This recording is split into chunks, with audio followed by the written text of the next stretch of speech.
नमस्कार, राजपथ देख रहे हैं आप, आपके साथ मैं हूं आयुष सूर्यवंशी। यूपी विधानसभा में आज योगी और अखिलेश के बीच डायरेक्ट जुबानी फाइट देखी। पहले अखिलेश ने चुन चुनकर वार किए और उसके बाद योगी ने धुआंधार प्रहार किया। बीच बीच में योगी ने चाचा शिवपाल पर चुटकी भी ली तो अखिलेश ने गोरखपुर की याद दिलाई। लेकिन जब योगी आक्रामक तेवर में नजर आए तो पूरा विपक्ष खामोश हो गया। मौसम चक्र की विरासत में जर्जर व्यवस्था मिली थी, जो लॉ एंड ऑर्डर पे जीरो टॉलरेंस की बात कर रहे हैं। योगी की ललकार, अखिलेश पर प्रहार। महोदय दुष्यंत कुमार ने एक बात कही थी कि तुम्हारे पांव के नीचे कोई जमीन नहीं, कमाल यह है फिर भी तुम्हें यकीन नहीं। बाबा ने उड़ाए होश, टीपू भैया खामोश। 2019 और 2022 का जो जनादेश है वो जनता ने वैसे ही नहीं दिया। अखिलेश बिगड़े भरपूर, याद दिलाया गोरखपुर। कोई गली ऐसी बता दो गोरखपुर की जिसमें पानी न भरा हो। आज राजभर को लपेटा, डिप्टी सीएम को भी घेरा। छापा मार मंत्री जी बन के रह गए। अरे आप डिप्टी सीएम हैं, क्यों अपने आप को अंडर एस्टिमेट करते हैं? योगी ने ललकारा, शिवपाल ने मोर्चा संभाला। और शिवपाल जी आपके प्रति हमारी बहुत शान होती है। भतीजे से प्यार, शिवपाल ने किया पलटवार। तो इंजीनियर हो गए, फिर मुख्यमंत्री हो गए। लोकसभा की गर्मागर्म बहस की तस्वीरें आपके जहन में होगी। राहुल के 35 मिनट और मोदी के 132 मिनट आपको याद होंगे। लेकिन आज हम आपको यूपी विधानसभा के अंदर की गहमा गहमी दिखाएंगे, जहां योगी और अखिलेश के बीच डायरेक्ट वॉर हुई। सत्ता पक्ष खामोश था, विपक्ष मौन था। सरकार की तरफ से योगी और विपक्ष की तरफ से अखिलेश ने मोर्चा संभाला और दोनों में धुआंधार वार पलटवार हुई। कोई गली ऐसी बता दो गोरखपुर की जिसमें पानी न भरा हो। आज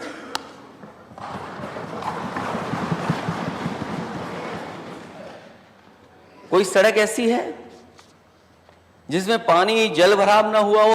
और 1 घंटे के भाषण में बाढ़ और सूखा से संबंधित मुद्दे पर उनको केवल गोरखपुर का जल जमाव याद आया, बाकी और कुछ भी नहीं याद आया। और ये चीजें दिखाती हैं, मुझे नेता विरोधी दल के वक्तव्य को देख करके यही लगा कि 2014, 2017, 2019 और 2022 का जो जनादेश है वो जनता ने वैसे ही नहीं दिया। अखिलेश ने आवारा पशुओं के बहाने भी सरकार को खूब घेरा। अखिलेश ने कहा कि सड़क पर सांड घूम रहे हैं, तो योगी ने पलटवार किया। हम लोग नंदी जी की पूजा करते हैं, चाचा से पूछिए वो पूजा करते हैं या नहीं। ये कोई छोटा इशू नहीं है। ये बात मैं इसलिए कह रहा हूं, ये किसान से गरीब से जुड़ा हुआ मसला है। और जो लोग सड़क से चल रहे हो उनके लिए डेंजरस है ये। कब आकर के कोई सामने आ जाए, टकरा जाए, गाड़ी जान चली जाए। अध्यक्ष महोदय, अगर मैं गलत नहीं हूं तो नेता सदन के ऑफिस में भी एक कर्मचारी काम करते थे, उनकी गाड़ी भी जानवर से टकराई थी, जिसकी वजह से जान चली गई, जान नहीं बची। अगर भारत की खेती की बात होती है तो नेता विरोधी दल उसके साथ बाड़ी शब्द भी जुड़ता है, पशुपालन भी उसका पार्ट है। और जिस सांड की आप बात कर रहे हैं ना, ये सांड भी उसी का हिस्सा है। आपके समय में ये बूचड़खानों के हवाले होता था, हमारे समय में यही पशुधन का पार्ट बना हुआ है। और इसीलिए उस सच्चाई को आपको स्वीकार करना चाहिए। बहस के बीच ही योगी ने चाचा शिवपाल को नसीहत दे डाली। योगी ने कहा कि अभी भी वक्त है, चाचू आपका वहाँ सम्मान नहीं होगा, रास्ता खोज लीजिए और आप जो मुझे बता रहे हैं वो भतीजे को समझाइए। इस पर शिवपाल ने पलटवार किया। आपने अगर ये इमला सत्ता में रहते हुए भतीजे को पढ़ाया होता ना, तो संभवतः कुछ अन्नदाता किसानों का हित हो गया होता। लेकिन भतीजा है कि सुनने को तैयार ही नहीं आपकी बात को। तो इंजीनियर हो गए, फिर मुख्यमंत्री हो गए। सियासी वार पलटवार यही नहीं, यूपी विधानसभा में चित्रहार भी देखने को मिला। अखिलेश यादव ने राजभर से कहा कि आप कहते थे कि चल सन्यासी मंदिर में। यूपी विधानसभा के मानसून सत्र में नेता सदन योगी और नेता प्रतिपक्ष अखिलेश के बीच करारी जंग देखने को मिली। वार पलटवार के सिलसिले के बीच यूपी विधानसभा का पारा हाई रहा। Bureau report, Bharat 24।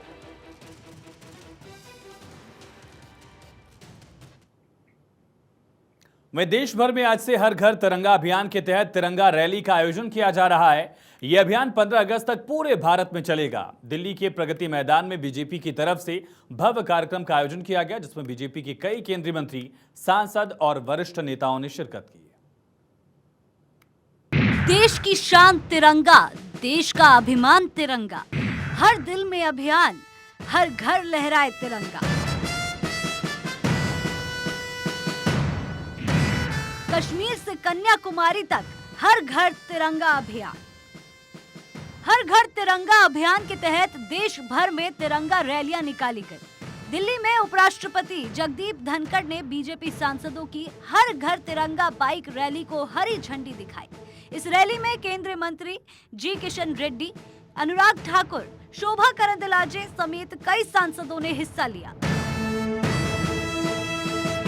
दरअसल 15 अगस्त तक देश भर में हर घर तिरंगा अभियान चलाया जा रहा है और इसी अभियान के तहत दिल्ली के प्रगति मैदान से रैली की शुरुआत हुई, जो प्रगति मैदान से शुरू होकर इंडिया गेट के रास्ते मेजर ध्यानचंद स्टेडियम तक गई। हाथों में तिरंगा झंडा लिए बड़ी संख्या में सांसद और अन्य लोग इस दौरान नजर आए।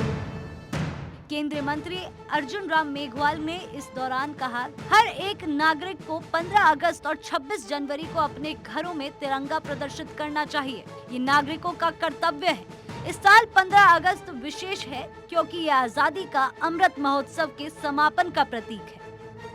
आजादी का अमृत महोत्सव देश के हर युवा, हर नागरिक के मन में एक जोश और उत्साह भर देता है कि हम अपने भारत को अगले 25 वर्षों में विकसित भारत बनाएंगे। पिछले वर्ष भी हर घर तिरंगा अभियान में पूरा देश जुड़ा था और जम्मू कश्मीर में जहां कभी हमारे तिरंगे झंडे को जलाने का काम हो जाता था, वहां भी हर घर तिरंगा अभियान हर परिवार ने मनाया।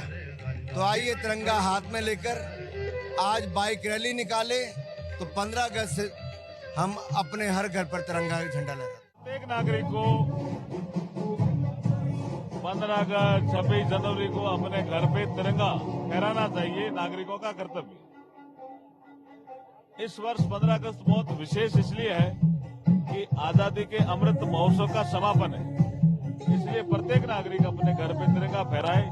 ये संदेश देने के लिए आज की बाइक रैली सांसदों द्वारा आयोजित की गई है, संस्कृति मंत्रालय के द्वारा, कि हम 2047 तक देश को विकसित भारत बनाएंगे। हम सब के मन में ये संकल्प दृढ़ से दृढ़ उतारे, इस दृष्टिकोण से ये तिरंगा रैली का आयोजन किया गया है। पिछले वर्ष की भांति इस बार भी पूरा देश हर घर में प्रत्येक देशवासी अपने घर में, अपने कार्यस्थल पर तिरंगा लहराएगा और निश्चित ही उससे जो ऊर्जा सृजित होगी, उससे जो संकल्प की ऊर्जा निकलेगी, वो देश को विकसित भारत बनाने की दिशा में एक मील का पत्थर साबित होगा। हर घर में तिरंगा होगा, उसके लिए एक बाइक रैली निकाली जा रही है ताकि सबके अंदर जागृति आए, सब लोग इकट्ठा होकर चल सके।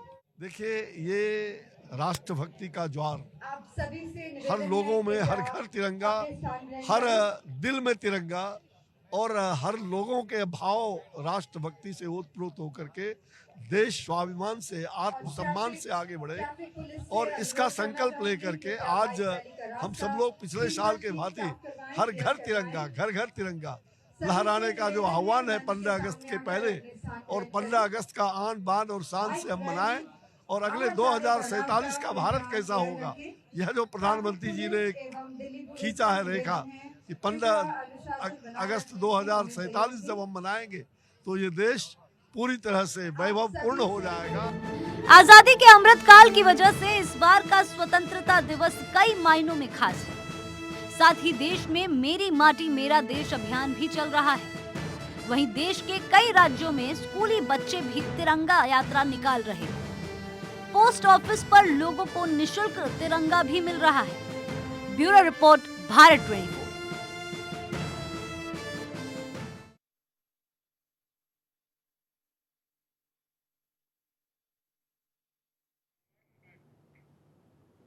सिद्धारमैया सरकार पर बीजेपी हमलावर है, लगातार कांग्रेस सरकार को निशाने पर ले रही है। बीजेपी ने कर्नाटक की कांग्रेस सरकार पर लोकसभा चुनाव के लिए धन इकट्ठा करने का आरोप लगाया।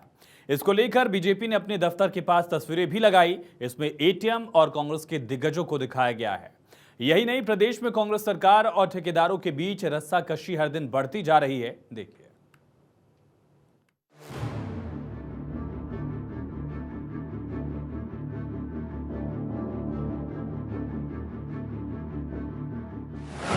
कर्नाटक सरकार पर बीजेपी का बड़ा आरोप। कर्नाटक का इस्तेमाल कांग्रेस एटीएम की तरह करेगी। कर्नाटक में कांग्रेस की सरकार बने अभी 3 महीने भी नहीं हुए हैं। इसी बीच बीजेपी ने एक बार फिर से सिद्धारमैया सरकार और कर्नाटक कांग्रेस पर बड़ा हमला किया है। बीजेपी ने कर्नाटक की कांग्रेस सरकार पर लोकसभा चुनाव के लिए धन इकट्ठा करने का आरोप लगाया। बेंगलुरु में बीजेपी कार्यकर्ताओं ने अपने दफ्तर के पास कई पोस्टर लगाए हैं जिसमें एटीएम को दिखाया गया है और उसमें कांग्रेस के नेताओं की तस्वीर है। तस्वीर में दिखाया गया है कि सिद्धारमैया और डीके शिवकुमार एक ब्रीफकेस पकड़े हुए हैं और पीछे सोनिया गांधी, राहुल गांधी और रणदीप सुरजेवाला की तस्वीर है। कर्नाटक के पूर्व डिप्टी सीएम अशोक ने कहा कि कर्नाटक कांग्रेस धन जुटाने में जुट गई है। मई में हुए राज्य विधानसभा चुनाव के लिए प्रचार करते समय केंद्रीय गृह मंत्री अमित शाह द्वारा की गई ये भविष्यवाणी सच हो गई। कांग्रेस कर्नाटक का इस्तेमाल अपने एटीएम की तरह करेगी। एक तरफ कांग्रेस पर लोकसभा चुनाव के लिए धन जुटाने का आरोप बीजेपी ने लगाया है, तो दूसरी तरफ कर्नाटक में कांग्रेस सरकार और ठेकेदारों के बीच रस्साकशी हर दिन बढ़ती जा रही है। ठेकेदारों ने राज्य सरकार, खासकर डिप्टी सीएम डीके शिवकुमार पर आरोप लगाया है, जिस पर डीके शिवकुमार ने पिछली सरकार को निशाने पर लिया। पूर्व सीएम बोम्मई और पूर्व डिप्टी सीएम अशोक समेत विपक्षी नेता ठेकेदार के बिल के बारे में बात कर रहे हैं। जब आपकी सरकार थी तो ठेकेदार का बिल क्यों नहीं भरा गया? जिस तरह से बीजेपी हमलावर है, आने वाले दिनों में सिद्धारमैया सरकार पर बीजेपी का हमला और बढ़ने की संभावना है। Bureau report, Bharat 24। Bollywood actress Jacqueline Fernandez आज अपना 38वां जन्मदिन सेलिब्रेट कर रही हैं। इस खास मौके पर जैकलिन को बॉलीवुड की कई हस्तियों के साथ महाठग सुकेश चंद्रशेखर ने भी बधाई दी। और इतना ही नहीं, उसने जैकलिन के लिए अपने हाथों से ग्रीटिंग कार्ड भी तैयार किया है और अगले जन्मदिन का जश्न दरअसल साथ मिलकर मनाने का वादा भी किया। देखिए।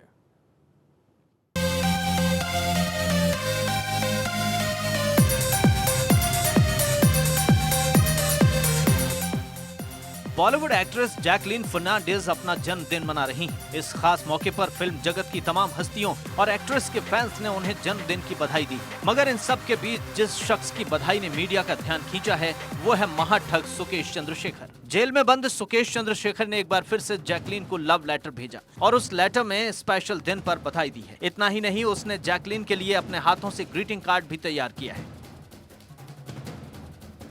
सुकेश ने लेटर में जैकलिन को माय बेबी गर्ल कहकर पुकारा है, जिसमें उसने लिखा है, आपको जन्मदिन की बहुत बहुत शुभकामनाएं। भगवान तुम्हें आशीर्वाद दे मेरी बेबी गर्ल। तुम्हारा जन्मदिन मेरी जिंदगी में हर साल का सबसे खुशी का दिन होता है। ये मेरे लिए मेरे अपने जन्मदिन से भी अधिक मायने रखता है। आप हर गुजरते दिन के साथ और भी ज्यादा सुंदर और जवान होती जा रही हैं।